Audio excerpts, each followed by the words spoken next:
अस्सलाम वालेकुम dear students.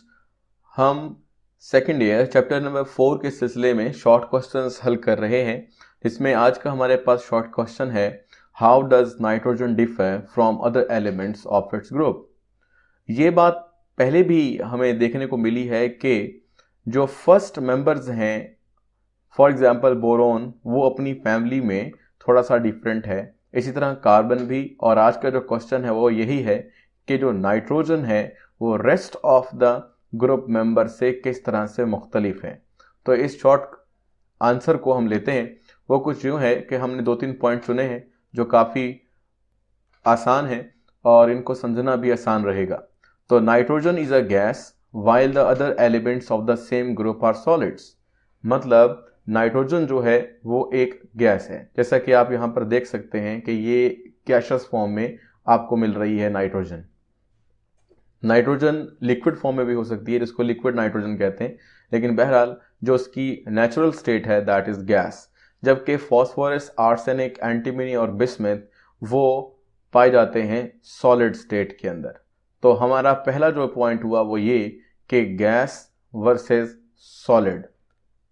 जबकि दूसरे पॉइंट में हम ये बात डिस्कस कर रहे हैं कि nitrogen is diatomic while the other elements of the same group also show the tetraatomic molecular state। मतलब हम जब भी नाइट्रोजन को देखते हैं तो हमेशा हमें नाइट्रोजन N2 की शक्ल में मिलती है, N3 या N4 नहीं। लेकिन अगर हम फॉस्फोरस को देखें तो फॉस्फोरस P4 शक्ल में मिल सकती है, यानी इस वाले मॉलिक्यूल में 4 फॉस्फोरस हिस्सा लेंगे तो टेट्राटॉमिक हो गया। तो नाइट्रोजन जो है वो डायटोमिक होगी हमेशा, जबकि फॉस्फोरस के कुछ मॉलिक्यूल्स में इसकी जो एटॉमिसिटी है वो बढ़ सकती है नाइट्रोजन से ज़्यादा। ये हमारा सेकंड पॉइंट था। तो जो थर्ड पॉइंट है वो ये कहता है कि nitrogen occurs in a free state as well as in a combined state while the other elements of the group A5 occurs in a combined state only। It means that, जैसे कि हम ये बात जानते हैं कि हवा में एक बेसिक और मेजर कंपोनेंट है नाइट्रोजन, जो कि ऑलमोस्ट 78 to 79% है, और ये नाइट्रोजन की फ्री स्टेट कहलाती है।